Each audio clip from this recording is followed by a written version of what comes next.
Hello and welcome back to our channel lesson diary. Chapter number 1 real numbers के second lecture में आपका बहुत बहुत स्वागत है। फर्स्ट लेक्चर अगर आपने नहीं देखा, आई कार्ड पे लिंक दी हुई है, उसको देख लीजिए। चैप्टर के हमने 4 हिस्से कर लिए हैं, पार्ट 1, पार्ट 2, पार्ट 3, पार्ट 4। ये पार्ट 2 है जिसमें हम एक्सरसाइज 1.1 पढ़ेंगे। स्टूडेंट्स, इसमें हम पहले समझेंगे यूक्लिड्स डिवीजन एल्गोरिदम और इस एल्गोरिदम को यूज़ करके एचसीएफ और एलसीएम पढ़ेंगे। पिछले फर्स्ट पार्ट में हमने प्राइम फैक्टराइजेशन मेथड सीखी थी। यहाँ पे हम यूक्लिड्स एल्गोरिदम मेथड सीखेंगे। बहुत ही इंपॉर्टेंट और बहुत ही इजी है। यूक्लिड, जिसे किंग ऑफ ज्योमेट्री कहा जाता है, उसने एक एल्गोरिदम दिया a = bq + r। यूक्लिड ने क्या एल्गोरिदम दिया? a = bq + r। अब आप कहोगे कि सर एल्गोरिदम क्या है? एल्गोरिदम एक प्रोसेस होता है। फॉर एग्जांपल, अगर आपको आप सुबह उठे और आपके माइंड में ख्याल आया कि भाई मैथ्स का चैप्टर 1 हमें पढ़ना है, तो क्या करोगे आप मोबाइल करोगे, मोबाइल को स्क्रीन को ऑन करोगे, लॉक खोलोगे, वाईफाई या मोबाइल डेटा कनेक्शन ऑन करोगे, you will open YouTube, you will go in the search bar, you will search lesson diary, वहाँ पे वीडियोज़ मिलेगी और अपना पढ़ाई स्टार्ट कर दोगे। तो वो एक एल्गोरिदम था, वो एक प्रोसेस था, है ना। कोई भी चीज़ करने की एक प्रोसेस होती है। तो यूक्लिड ने डिवीजन करने की एल्गोरिदम दी। पहले तो आपको देख के लगेगा ओ हो ये इतनी डेंजर या इतनी टफ मेथड, इतनी tough formula a = bq + r, 0 <= r b।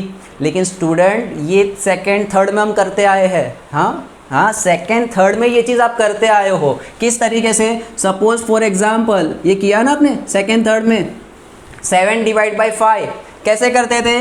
5 × 1 = 5, answer आया 2। तो हम कहते थे कि ये डिवाइज़र है, ये कोशंट है, ये रिमाइंडर है और ये जो डिवाइड हो रहा है वो है। तो क्या मैं 7 को इस तरीके से लिख सकता हूँ? अगर मुझे लिखना हो तो 5 × 1 = 5 और प्लस ये 2 करते थे ना 9th में, रिमाइंडर थियरम। आपका जो भी डिवाइज़र है multiply by quotient plus reminder, तो आपका क्वेश्चन आ जाएगा। अच्छा, एक और एग्जांपल ले लेते हैं, आप और क्लियर हो जाओगे। ले लेते हैं 5 और 9। फिर से 5 × 1 = 5 माइनस किया 4। तो क्या मैं 9 को इस तरीके से लिख सकता हूँ? 5 × 1 = ये दोनों का मल्टीप्लाई प्लस रिमाइंडर कितना है? 4। इतने एग्जाम्पल आई थिंक इनफ है। अब देखो स्टूडेंट, यहाँ पे हो क्या रहा है कि ये जो नंबर है हमारा डिवाइज़र, उसको हम कह देते हैं b। b क्या होता है? हमेशा डिवाइज़र होता है। और वो b को हम कोई ना कोई नंबर से मल्टीप्लाई करेंगे। अब समझते कि ये कंडीशन क्या दी हुई है। तो स्टूडेंट यहाँ पे देखो, r की वैल्यू, अगर मैं एक एग्जांपल और ले लूँ कि 5 / 10 / 5, तो 5 × 2 = 10, माइनस किया, रिमाइंडर क्या आया? 0। तो किसी भी चीज़ की कम से कम रिमाइंडर कितना आ सकता है? 0। तो इसीलिए मैंने 0 <= लिखा है। 0 से छोटा नहीं हो सकता, तो 0 <= r। और यहाँ देखो r की वैल्यू, ये जो r है वो हमेशा इससे छोटा होगा, आपके डिवाइज़र से छोटा होगा। So remainder is always smaller than divisor, इसीलिए कंडीशन है b। तो हो क्या ना, ये जो डिवीजन एल्गोरिदम है वो हम करते ही आए हैं स्टैंडर्ड सेकेंड थर्ड से कि a = bq + r। क्या एल्गोरिदम याद रखना है आपको? a = bq + r। It means किसी भी एक नंबर को दूसरे किसी नंबर के मल्टीपल के अंदर लिख सकते हैं हम। आपको सिर्फ रिमाइंडर क्या करना है? ऐड कर देना है। फॉर एग्जाम्पल अगर कोई मुझे कहता है कि 21 को 5 के फॉर्म में लिखो, क्या दिया मुझे क्वेश्चन? 21 को 5 के फॉर्म में लिखो। सो आई विल राइट 21 = 5 × 4 = 20 + 1, यानी कि मैं डिवाइड करूंगा, 21 को डिवाइड कर दूंगा 5 से, 5 × 4 = 20 और रिमाइंडर। तो ये मैंने क्या कर दिया? यूक्लिड का एल्गोरिदम। तो यूक्लिड ने बहुत बड़ा तीर मार दिया।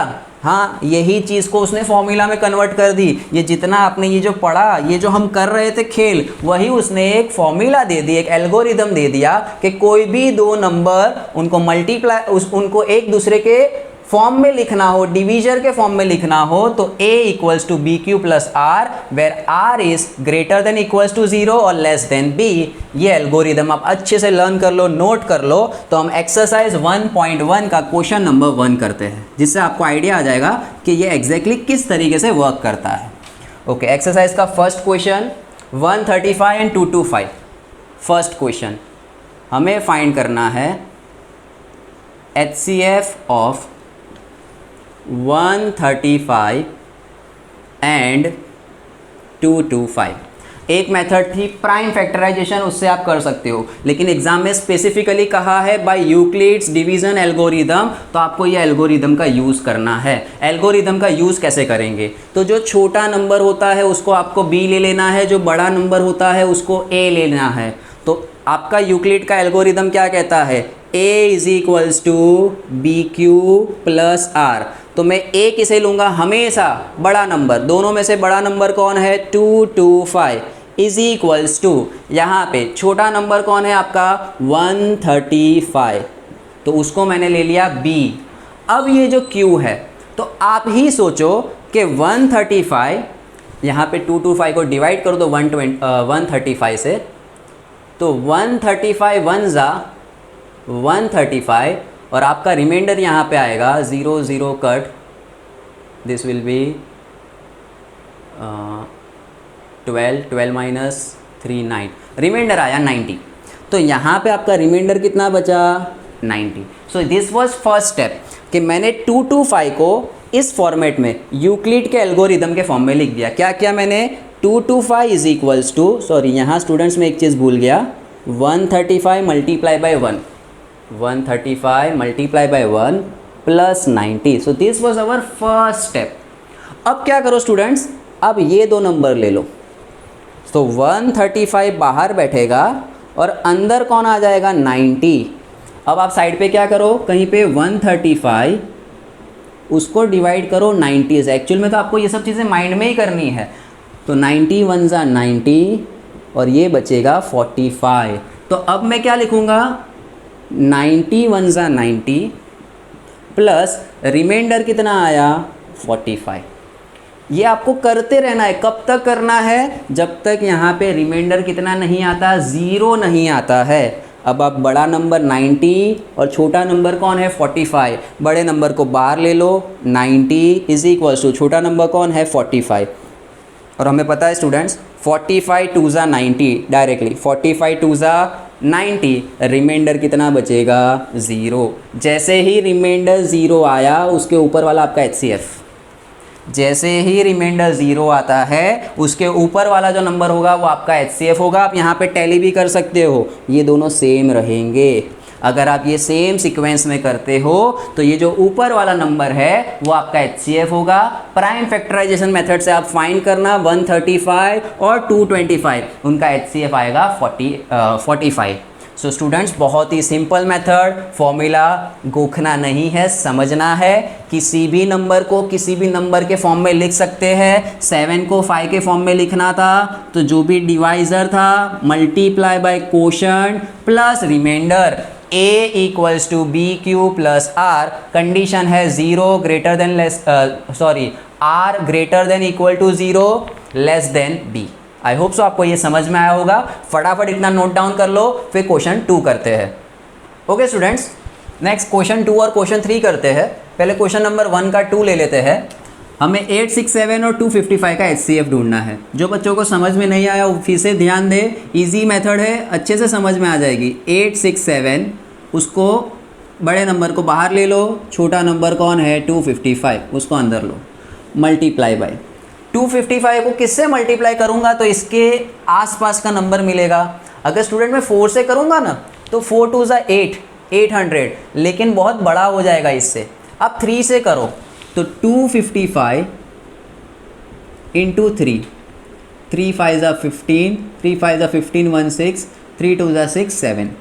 अब अगर आप 4 से करोगे तो आपका नंबर इससे बड़ा हो जाएगा। चेक करके देखो, 255 इंटू 4, 4 5 ज़ा 20, 4 5 ज़ा 20, 22, 4 2 ज़ा 8 9 10 1020। तो मैं ये वाला नंबर लूँ कि ये वाला? ऑफकोर्स छोटा नंबर लेना है। तो 255 मल्टीप्लाई बाई 3, कितना आंसर आया? 765। अब आप क्या करो, 765 को 867 में से माइनस कर दो। 7 - 5 2, 6 - 6 0, 8 - 7 1।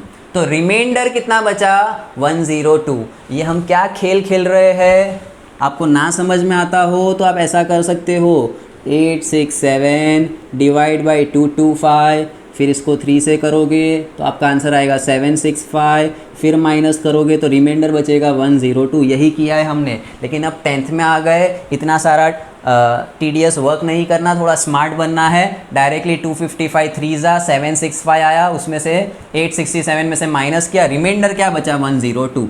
तो यहाँ मैं प्लस में क्या लिख देता हूँ 102।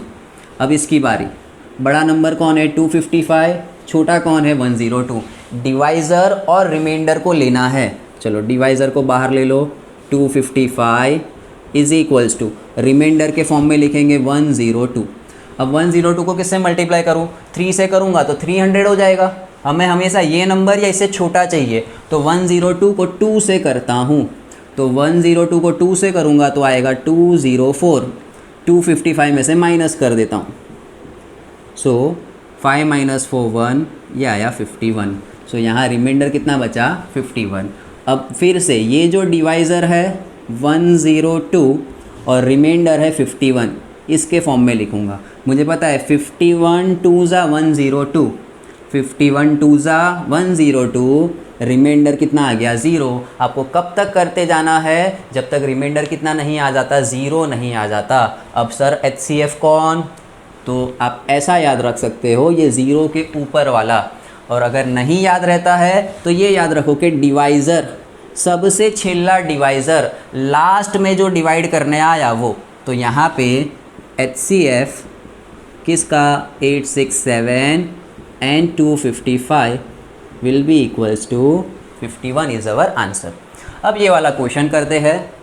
क्वेश्चन के अंदर आपको 38220, ये बड़ा नंबर है, छोटा है 196। मैंने तो रट्टा लगा के रखा है, आप भी लगा लो एग्ज़ाम के लिए। इसको 195 से मल्टीप्लाई करोगे, एग्जैक्ट ये नंबर आएगा 196 मल्टीप्लाई बाय 195, आपका आंसर आएगा 38220। यानी कि इसको मल्टीप्लाई करने से ये आता है, तो रिमाइंडर कितना बचा 0। तो आपका सम पहले स्टेप में ख़त्म हो गया। फिर से ये नंबर बाहर, छोटा नंबर अंदर, सोचा तो मुझे पता चल गया कि भाई 195 से मल्टीप्लाई करो। तो 196 को 195 से मल्टीप्लाई किया, कितना आया 38220, 38220 38220, तो रिमाइंडर कितना बचा 0। रिमाइंडर 0 आया, सम ख़त्म। मैंने अभी आपको इस क्वेश्चन में बताया था कौन होता है HCF, जो सबसे लास्ट डिवाइज़र हो। यहाँ सबसे लास्ट डिवाइज़र कौन है 196। सो HCF of 38220 and 196 is 196.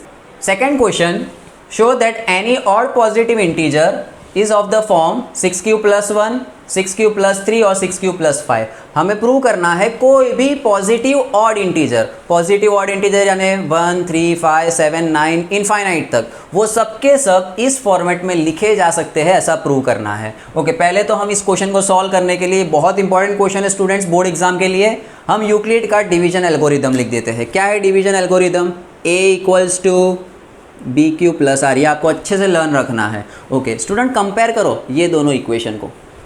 B के बदले 6 है, तो मैं ले लेता हूँ कि फॉर B इक्वल्स टू 6, और R कितना लूँ, तो R के लिए कंडीशन हमें पता है, R हमेशा B से छोटा होता है और 0 को ग्रेटर देन इक्वल टू हो सकता है। यानी कि R एक बार 0 ले लो, फिर क्या लो 1 लो, 2 लो, 3 4, कहाँ तक जाओगे मैक्सिमम 5, क्योंकि हमारा R B से कैसा होगा, छोटा होगा, तो 6 मत लेना, तो यहीं तक हम पहुँचेंगे।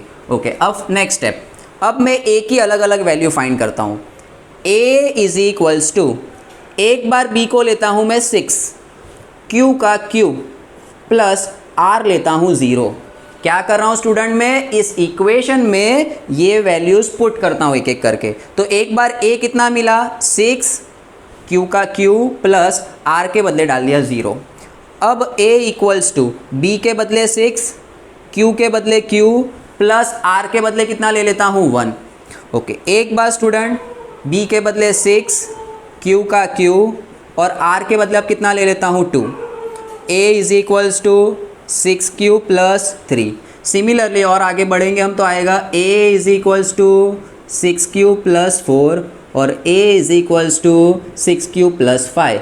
a क्या लिया था मैंने, सपोज किया था let a is any positive integer. Initially supposition क्या ले लेते हैं, a हमारा पॉजिटिव इंटीजर है। इसका मतलब स्टूडेंट यहाँ देखो ये सारे नंबर्स जो है ना वो पॉजिटिव इंटीजर है।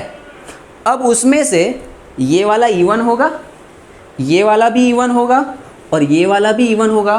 तो अगर एग्जाम में मुझे कहा होता कि show that any positive even integer, तो मैं ये 3 लिख देता, ये 1, ये 2 और ये 3, और मैं नीचे लिख देता हैंस प्रूव। अभी मुझे फिलहाल ये प्रूव करना था, 1, 2 और 3। आप चेक कर लो, अगर ये नंबर इवन होगा तो ये ऑड होगा, ये इवन होगा तो ये ऑड, ये इवन तो ये ऑड। यहाँ पे लिख देंगे hence any odd positive integer, फिर आप आगे लिख लेना can be written in the form of 6q plus 1, 6q plus 3, 6q plus 5। इस तरीके से याद रखो। हो सकता है एग्ज़ाम में डेटा चेंज कर दे, एग्ज़ाम में ऐसा क्वेश्चन दे दे 6q प्लस 2, 6q प्लस 4 और यहाँ ऑड के बदले क्या दे दे, इवन। तो चीज़ों को रट्टा मत लगाओ, समझ के करो। Now read question number 3। Question 3 में हमें एक आर्मी के 616 मेंबर्स दे के रखे हैं जो मार्च कर रहे हैं, परेड निकाल रहे हैं और उनके आगे 32 बैंड मेंबर्स है। तो क्वेश्चन में ऐसा कहा है कि 32 बैंड मेंबर्स को आगे रखना है, 616 आर्मी ट्रूप्स को पीछे रखना है, लेकिन कंडीशन दी है कि बैंड मेंबर्स और आर्मी ट्रूप्स उनके नंबर ऑफ कॉलम्स, यानी जितने नंबर ऑफ कॉलम्स आपके बैंड मेंबर्स के हैं उतने नंबर ऑफ कॉलम्स होने चाहिए आर्मी मेंबर्स के भी। So number of columns same होने चाहिए, वो कंडीशन है। हमें फाइंड क्या करना है, what is maximum number of column in which they can be arrange. तो स्टूडेंट्स इस टाइप के क्वेश्चन जहां पे आपको किसी चीज का मैक्सिमम ढूंढना है, 2 चीजों का मैक्सिमम नंबर ढूंढना है, जैसे यहाँ पे कि भाई आर्मी ट्रूप्स और बैंड मेंबर्स का मैक्सिमम नंबर ऑफ कॉलम क्या होगा। So you need to take HCF। Army troops कितने हैं 616 और बैंड मेंबर्स कितने हैं 32। HCF लेना हमें अच्छे से आता है। अब इस क्वेश्चन में हमें स्पेसिफाई नहीं किया कौन सी मेथड, आप चाहो तो प्राइम फैक्टराइजेशन से कर लो, हम यूक्लिड मेथड से सॉल्व करते हैं। यूक्लिड मेथड से कैसे सॉल्व करेंगे, 616। ओके स्टूडेंट्स, बाहर क्या ले लेता हूँ मैं 32 से अगर डिवाइड करूँ 32 1 जा 32 माइनस ये हो जाएगा 11 में से 2 गए 9, ये हो जाएगा 5 में से 3 गया 2, नीचे कैरी होगा 6। अब 32 और 2 96, 32 10 जा लूँगा तो 320 हो जाएगा, तो मैं 32 9 जा ले लेता हूँ। 32 9 जा, 9 2 जा 18, 9 3 जा 27 एंड 1 28। तो हमारा आंसर आया 288। कब, 32 9 जा। सब्ट्रैक्ट करेंगे, 16 माइनस 8 इज़ 8, ये हो जाएगा 8 0 0। तो हमारा रिमाइंडर कितना बचा 8। स्टूडेंट आप इसको यहीं से आगे कंटिन्यू कर सकते हो कि अब हमारा डिवाइज़र है 8, अब हम 32 को किससे डिवाइड करते हैं 8 से, तो 8 4 जा 32, आंसर आया 0, रिमाइंडर 0 आया। किस डिवाइज़र पे, 8 पे, तो आपका HCF है 8। तो आप इस तरीके से करो, या फिर जैसे हम कर रहे थे, किस तरीके से हम कर रहे थे, 616 will be equals to 32 into 19 plus आपका यहाँ रिमाइंडर था 8, फिर 32 is equals to 8 into 4 plus 0। जो मेथड आपको सही लगे, एग्जाम में आपको मार्क्स मिलेंगे ही मिलेंगे। हमारा आंसर कितना आया था, 8 आया था। ओके स्टूडेंट्स, पिछला जो क्वेश्चन नंबर 1 था जहां 196 और समथिंग दिया हुआ था, वहां मैंने आपको क्या कहा कि रट्टा लगा लो, वो सिर्फ एक फन के लिए था, कहने के लिए था, वो भी आप इस तरीके से करना सॉल्व। मैंने रट्टा लगा लिया वर्ड इस सेंस में कहा कि वो एक पर्टिकुलर क्वेश्चन आप माइंड में रखो कि वो क्वेश्चन अगर एग्जाम में आता है तो आपको याद रहना चाहिए कि 196 और 195 उसके फैक्टर्स है फॉर दैट पर्टिकुलर क्वेश्चन। बाकी एग्जाम में कोई भी XYZ क्वेश्चन आता है, आप इस तरीके से सॉल्व करो, डिवाइड करना ही पड़ेगा आपको and you will get the answer. यहाँ पे हमारा इसका HCF कितना आया, 8 आया। तो जो बैंड मेंबर्स है as well as army members, वो मैक्सिमम कितने कॉलम्स बना सकते हैं? 8 कॉलम्स बना सकते हैं। एग्जाम में इस तरीके से करो जैसे टेक्स्ट बुक में दिया हुआ है, या फिर इस तरीके से करो, कोई प्रॉब्लम नहीं है। नोट कर लो ये। Next a very important question, question number 4, prove that square of any positive integer is of the form 3m और 3m+1। कोई भी नंबर का स्क्वायर, उसको आप 3m या 3m+1 में लिख सकते हो। बहुत ही इंपॉर्टेंट क्वेश्चन, आपके एग्जाम्स के लिए, बोर्ड एग्जाम में ये क्वेश्चन कई मरतबा पूछा गया है। ओके स्टूडेंट, इस टाइप के क्वेश्चन को कैसे सॉल्व करना है? आप क्वेश्चन तो पहले समझ लो। क्या क्वेश्चन है? कोई भी पॉजिटिव इंटीजर, उसका स्क्वायर आप 3m या 3m+1 के फॉर्म में कर सकते हो। तो स्टूडेंट सपोज कर लेते हैं, let a and b are positive integers such that Euclid की condition a equals to BQ plus R, और जहाँ पे कंडीशन क्या है, हमारा R B से छोटा है, 0 से बड़ा भी हो सकता है, इक्वल भी हो सकता है। ओके स्टूडेंट, हम कंडीशन क्या लेते थे कि फॉर B इक्वल्स टू, अच्छा B कितना ले हम, तो यहाँ से कंपेयर करना स्टार्ट करो, यहाँ से इसको और इसको कंपेयर करो, इस चीज़ को। तो देखो B बराबर क्या है? 3, B इज इक्वल्स टू 3, तो मैं B कितना ले लेता हूँ? 3 लेता हूँ, क्योंकि क्वेश्चन में मुझे 3m और 3m+1 प्रूव करना है। मैंने B कितना ले लिया? 3। अब जैसे ही मैं B 3 लूँगा ना स्टूडेंट, R कितना होगा? R 0 से स्टार्ट करना है हमेशा, और कहाँ तक जाना है? B से 1 कम। R की वैल्यू 0 से स्टार्ट करनी है, और B से कितनी लेनी है? 1 कम, क्योंकि हमने कंडीशन ही दी है R हमारा B जितना नहीं हो सकता, हमेशा B से छोटा होगा। आई होप इतना समझ गए। अब हम क्या करते हैं, ये वैल्यूज़ इसके अंदर डाल देते हैं। ओके, ये वैल्यूज़ अगर इसके अंदर रखेंगे तो मुझे क्या मिलेगा? मुझे मिलेगा a इज इक्वल्स टू, एक बार यहाँ 3 रखो तो आएगा 3q प्लस r के बदले 0, ये वैल्यू इधर, तो ये r 0 हो जाएगा। या फिर मुझे क्या मिल सकता है? a इज इक्वल्स टू, एक बार 3 रखो तो 3q प्लस ये 1 की वैल्यू रखो तो 3q प्लस 1, या मुझे क्या मिल सकता है? a is equals to 3q plus 2। ये समझ गए स्टूडेंट? मैंने सिर्फ इस इक्वेशन में b के बदले 3, r के बदले एक बार 0, एक बार 1 और एक बार 2 रखा, तो मुझे a की वैल्यू मिल गई। लेकिन मुझे इंटीजर प्रूव नहीं करना है, मुझे पॉजिटिव इंटीजर का क्या चाहिए? स्क्वायर चाहिए। तो मैं दोनों तरफ क्या करता हूँ? स्क्वायर करता हूँ। ये तीन इक्वेशन को मैं यहाँ पे स्क्वायर कर देता हूँ दोनों तरफ। तो a का स्क्वायर इज इक्वल्स टू, अच्छा ये 0 को भूल जाओ, लिखो ना लिखो चलता है, इसका स्क्वायर क्या होगा?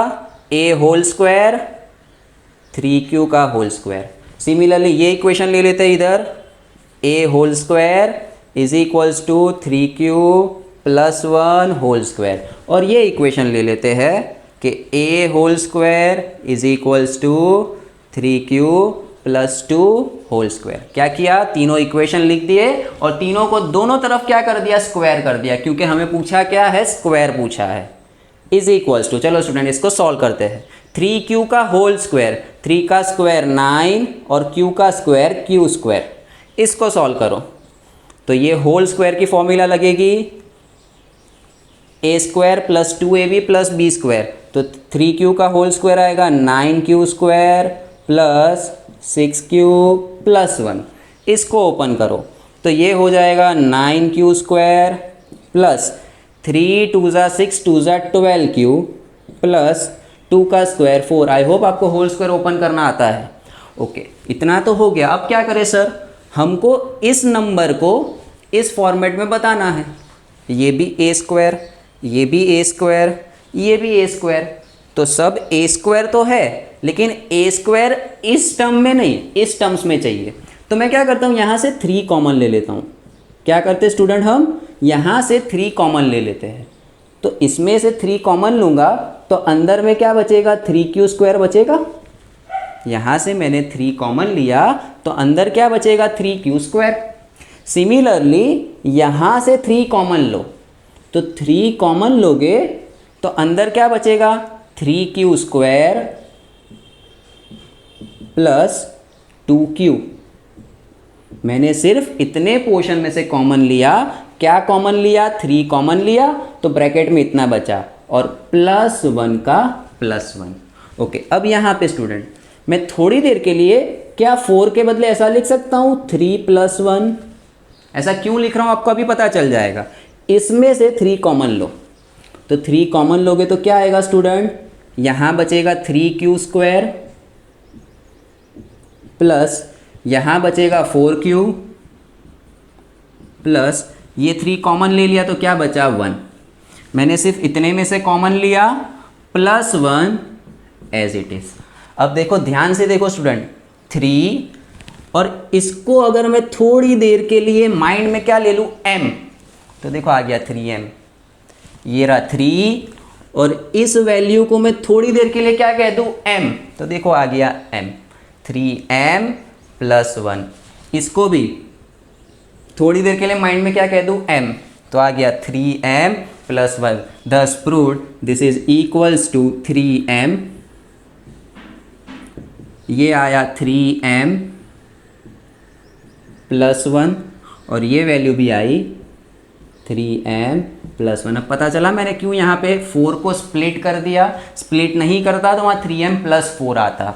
ये यहाँ पे मैंने माइंड में क्या कंसीडर किया कि 3q² मेरा m है, तो यहाँ ब्रैकेट में लिख देना आप कि m = 3q², इसके बाजू में लिख देना m = 3q² + 2q और इसके बाजू के ब्रैकेट में ये लिख देना। ओके स्टूडेंट्स, फिर से देख लेते कि ये क्या किया। a की 3 इक्वेशन बने हमें वैल्यूज़ डाल के, ओके उनका दोनों तरफ स्क्वायर किया, स्क्वायर को एक्सपांड कर दिया जितना हम कर सकते थे।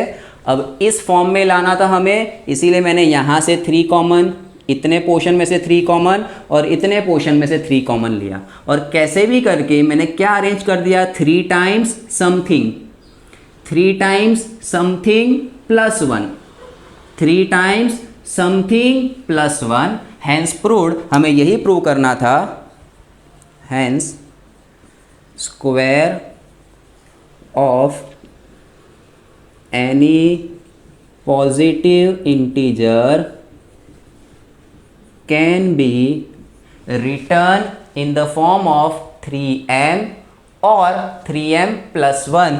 यहाँ मिस्टेक मत करना, इसको स्प्लिट कर देना तो आंसर आ जाएगा 3m या 3m + 1। नोट कर लो। फिर क्वेश्चन नंबर 5 करते हैं। Question number 5 is similar to question number 4। जो क्वेश्चन नंबर 4 में किया वही करेंगे, लेकिन यहाँ थोड़ा सा चेंज हो गया। वहाँ पे क्या था स्टूडेंट, स्क्वायर था, यहाँ पे क्या है क्यूब। तो वहाँ जो जो इक्वेशंस मिले थे सब वही रखेंगे, लेकिन वहाँ पे जिस स्टेप में हमने स्क्वायर किया है उस स्टेप में हम क्या कर देंगे, क्यूब कर देंगे। हमें प्रूव करना है कोई भी इंटीजर का क्यूब, उसको 9m + 1 या 9m + 8 के फॉर्म में लिख सकते हैं। कंडीशन ले ली कि let a and b are positive integers such that a = bq + r। Euclid का पूरा लेमा, ये है यूक्लिड का लेमा, यूक्लिड की फॉर्मूला। अब हम क्या करते हैं, जैसे वहाँ पे किया था वही कर लेते हैं। पहले फॉर b = कितना लिया था हमने, b वहाँ पे भी 3 लिया था, और अगर b 3 लेते हैं तो r कितना लेना पड़ेगा, 0, 1 और 2। ये वैल्यूज़ पुट करके हमें 3 इक्वेशंस मिले थे। पहला इक्वेशन मिला था a = थोड़ा स्पीड में जाऊँगा मैं अब, 3q प्लस r के बदले 0। एक बार मिलेगा 3q + 1, 3q + 1 और एक बार मिलेगा 3q + 2। उस वाले क्वेश्चन 4 में हमने दोनों तरफ क्या किया था, स्क्वायर किया था। अब मैं दोनों तरफ क्या करता हूँ, क्यूब करता हूँ। क्योंकि मुझे क्यूब करना है, एक्सपांशन थोड़ा बड़ा होगा, इसलिए मैं एक एक करके सॉल्व करता हूँ। फर्स्ट मैं इस इक्वेशन को ले लेता हूँ। क्या है इक्वेशन, a = 3q। दोनों तरफ क्या करता हूँ, क्यूब कर देता हूँ। तो मुझे यहाँ पे क्या मिल गया डायरेक्टली, a³ = 3 का क्यूब 27, q³ अच्छा मुझे इसको किस फॉर्म में लिखना है, 9m के फॉर्म में लिखना है।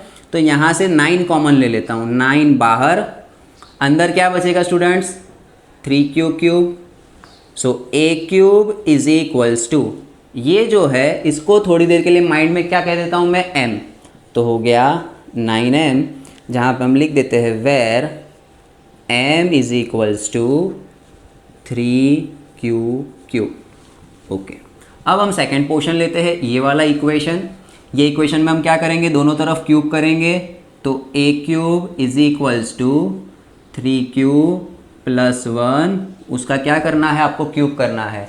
आई होप सो आपको क्यूब की फॉर्मूला आती है, नहीं आती तो आपकी स्क्रीन पे ऑलरेडी मैंने फॉर्मूला दे रखी है। a + b whole cube is equals to a cube + b cube + 3a² b + 3ab²। मैं डायरेक्टली सॉल्व करते जा रहा हूँ, आप अच्छे से इसको देखना। Is equals to, okay let me write it down, a cube यानी 27 q cube plus b cube यानी 1 प्लस 3a² b। तो a² ये मेरा a है, a² into b plus 3ab²। a है 3q और b का स्क्वायर आएगा 1। So now let me solve this. a cube is equals to 27 cube, अच्छा 1 को हम लास्ट में रख देते हैं। क्यों लास्ट में रखें, क्योंकि देखो मेरे डेरिवेशन में भी 1 कहाँ बैठा है, लास्ट बैठा है, तो 1 को लास्ट में रखेंगे। प्लस 3 9 ज़ा 27 q² प्लस 3 3 ज़ा 9q, सब खत्म हो गया, 1 को लास्ट में रख देता हूँ, प्लस 1 इज इक्वल्स टू, अच्छा अगेन स्टूडेंट ये पूरा मुझे मिल गया, लेकिन इसके बदले मुझे क्या चाहिए, 9m, क्या कॉमन ले लो, 9 कॉमन ले लो। अब ब्रैकेट में क्या बचेगा, ये बचा 3q³ इसमें से, प्लस यहाँ से बचेगा 3q² प्लस यहाँ से 9 ले लिया तो क्या बचा q, और इसको तो मैंने कुछ कॉमन वॉमन लिया ही नहीं है तो अलग से +1 is equals to 9m + 1। Sir 9m कैसे हो गया, तो भाई थोड़ी देर के लिए माइंड में क्या ले लिया, m equals to 3³ plus 3q² plus q। तो हमने 9m प्रूव कर दिया, 9m + 1 प्रूव कर दिया। फटाफट आप ये इतना नोट कर लो, तो मैं रब करके 9m + 8 प्रूव करवा दूँ। हो गया note, okay. So first condition ले ली हमने, सेकेंड कंडीशन भी ले ली। अब हम कौन सी कंडीशन ले लेते हैं,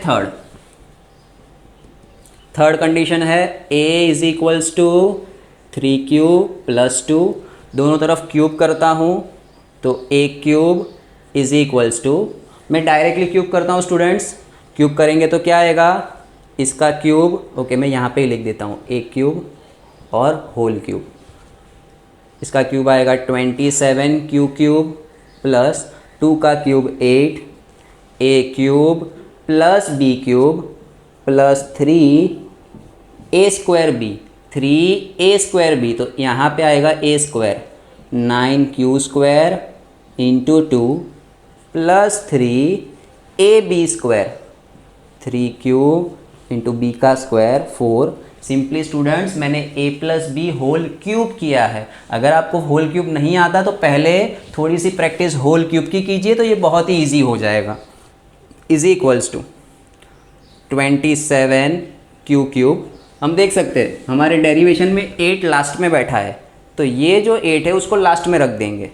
इसको सॉल्व करो, 3 2 ज़ा 6, 6 9 ज़ा 54, सो 54q² प्लस 3 3 ज़ा 9, 4 ज़ा 36q प्लस जो 8 हमने रखा था उसको रख दिया। ओके अगेन स्टूडेंट, इसको मुझे बताना है 9m, तो मैं यहाँ से क्या कॉमन ले लेता हूँ, 9 कॉमन ले लेता हूँ, यहाँ बचेगा 3q³ प्लस 9 6 ज़ा 54q², 9 4 ज़ा 36 प्लस 8, इसको माइंड में हम क्या सपोज कर लेंगे, m, सो 9m + 8, यहाँ स्पेस नहीं है, आप लोग इसके नीचे ब्रैकेट में क्या लिख दोगे, m is equals to this thing. तो पूरा माइंडसेट का खेल है, माइंड थोड़ा एक्टिव रखोगे, फोकस रखोगे तो बहुत एकदम ये समझो ना कि एल्गोरिदम है। अभी मैंने आपको बताया था एल्गोरिदम मतलब एक प्रोसेस होती है, ये भी एक प्रोसेस है, आपको ऐसा ही करना है। पहले ये इक्वेशन सपोज कर दो, a = b³ + r, कंडीशन ले लो। आपको सिर्फ एक ही चीज़ माइंड से सोचनी है कि b की वैल्यू कितनी ले, b की वैल्यू आप जितनी लेते हो r की वैल्यू उससे एक कम लेनी है। ओके फिर आपने 3 इक्वेशन बना लिए, स्क्वायर करना हो तो दोनों तरफ स्क्वायर, क्यूब करना हो तो दोनों तरफ क्यूब। जितना एक्सपांशन होता है उसको एक्सपांड करो, और एक्सपांड करते करते ये देखते जाना कि साइड में 1 रखना है, लास्ट में 8 रखना है, उसको लास्ट में रखो। अब स्टूडेंट इधर तक पहुंचे, फिर आपको सिर्फ इतना ही सोचना है कि मुझे 9m लाना है, कैसे भी 9m लाओ, कॉमन निकालो, कुछ भी करो, 9m लाना है। इसीलिए हमने सब में से 9 कॉमन लिया। हाँ, 1 में से कुछ कॉमन नहीं लिया, 1 को अलग ही रखा। And this is how we completed exercise 1.1। I hope so आपको सारा कंसेप्ट अच्छे से क्लियर हो गया होगा। If you loved our videos, liked our videos, और अगर आप स्टैंडर्ड 10th में हो और मैथ्स साइंस के अंदर सारे कंसेप्ट इसी तरीके से क्लियर करना चाहते हो, तो सब्सक्राइब आइकन पे क्लिक कर दीजिए, बेल आइकन को भी क्लिक कर दीजिए, ताकि हमारे आने वाले सारे नए वीडियोज़ में आप सबसे पहले नोटिफाइड हो जाओ। Thank you so much, have a blessed day.